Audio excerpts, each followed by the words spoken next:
আরে ম্যাডাম, কোথায় যাচ্ছেন? আসলে আমি ইন্টারভিউ দিতে এসেছি। ইন্টারভিউ দিতে আসছেন, কিন্তু আজ তো আমাদের অফিস বন্ধ। আসলে আজকে আমাদের বস আসেনি।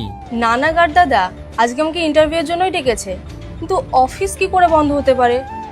হ্যাঁ, ইন্টারভিউ ছিল, আপনি ঠিকই বলেছেন, কিন্তু আমাদের বসের আজকে একটা ইম্পর্টেন্ট কাজ পড়েছে, তাই জন্য ইন্টারভিউটা ক্যান্সেল হয়ে গেছে। ক্যান্সেল করে দিয়েছে?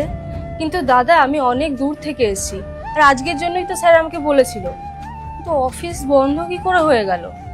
ম্যাডাম, আমরা এখানে কি করতে পারি বলুন? আমাদেরকে যা বলা হয়েছে আমরা আপনাদেরকে জানিয়ে দিলাম। আপনি এখন যান, কেউ না কেউ ঠিক আপনাকে জানিয়ে দিবে যে ইন্টারভিউটা কখন হবে। আসলে দাদা আমি অনেক দূর থেকে এসেছি, আর নেক্সট টাইম আসা সম্ভব হবে না। আর কি কিছু করা যেতে পারে না? দেখুন ম্যাডাম, আমাদেরকে যা বলা হয়েছে আমরা সেটাই করছি, এরপর আপনি যা ভালো বুঝবেন। ঠিক আছে দাদা, আমি আসছি। ম্যাডাম একটু শুনবেন। ম্যাডাম, আপনি আমার একটা ছোট কাজ করে দিবেন? হ্যাঁ বলুন না।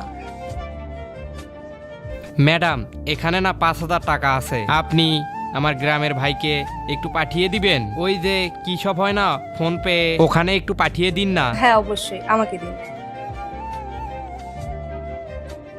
কত টাকা আছে এখানে? ম্যাম, 5,000 টাকা। পাক্কা 5,000 আছে? হ্যাঁ ম্যাম, পুরো 5,000 টাকাই আছে। এই নিন, এখানে 500 টাকা এক্সট্রা ছিল, এখনই আপনার লস হয়ে যেত। অনেক অনেক ধন্যবাদ ম্যাডাম, আপনি আমাকে 500 টাকা থেকে লস হওয়া বাঁচাইলেন। কোনো ব্যাপার না, আমি এখনই পাঠিয়ে দিচ্ছি, আপনি নাম্বারটা বলুন। হ্যাঁ, 7896। এরপর কি হলো সেইটা দেখার আগে এই দুইটা ছবির ভিতর থেকে যে কোনো একটা ছবিকে ভালোবাসে থাকলে ভিডিওতে লাইক করে চ্যানেলটি সাবস্ক্রাইব করে দাও। আর যদি না করো তাহলে আমি বুঝবো তোমরা ছবি দুটাকে ভালোবাসো না। আর কমেন্টে লিখে যাও আমিন। মানে 7, 8, 9, 6। আরে উনি তো এই কোম্পানির বস।